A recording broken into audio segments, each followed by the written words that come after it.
विसा उपरांत तुमकां येवकार पळोवया फुडल्यो खबरो.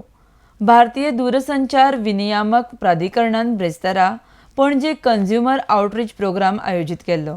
ह्या कार्यावळीक टॅलिकॉम आनी केबल सेवेचेर फीडबॅक दिवपाक कंझ्युमर फोरमाक आमंत्रीत केल्ले. आरडेक्स गोवा खातीर पणजेच्यान William Rodrigues. This is Lata, working as Senior Research Officer in Telecom Regulatory Authority of India. TRA is established in 1997. Its main objective is to nurture the conditions for the telecom and cable sector, and the main mission is to protect the interest of consumers. In India, there are more than 198 million TV households are there, and more than 1,183 million telephone subscribers are there. And most of the consumers are not aware of TRA regulations, what are their privileges and rights.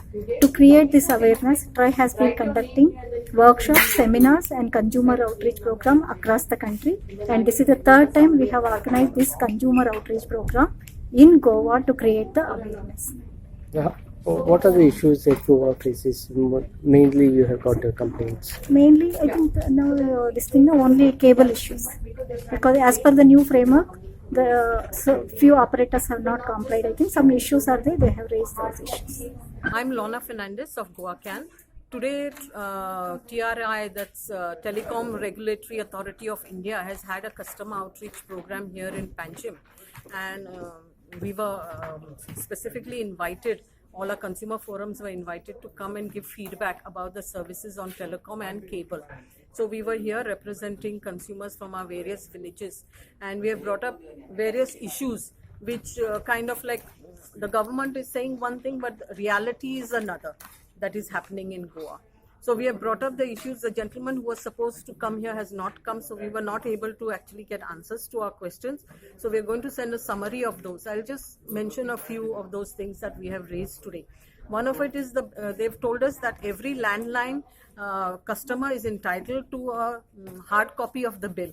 But you would know that recently in December, BSNL took a decision that they were not going to print the bills from 1st of January. But after we intervened, they kind of extended it for 3 months. But we have just found out that they are supposed to give us hard copy bills. So we will be taking that issue up with them as to based on what did they take that decision. I know that they were saying that they want to save some money and go environmentally free. But TRI is saying that if a customer wants to become environmentally friendly and not take a bill, then that's his decision. But they are supposed to provide the bills. So that was one issue that we kind of like followed up with. Another one is like about cable services. You know, they are charging us GST, but they are not giving us GST bills. So we don't know where the GST is going. Is it going in the pocket of the LCO, the MSO, or some government authority, because there is no bill to say that we have paid GST. Another thing is that we are requesting channels as per a la carte, but we are not getting those channels, even though the service provider is saying that these channels are available on our network.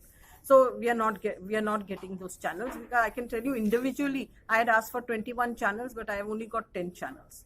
Another thing that people have raised is that about the roaming charges of mobile services. You know, that when they go to other states, the packages itself are not displayed on the website, so they cannot even upgrade to those services when they go on to the mobile services in other states, the data packages and all of that.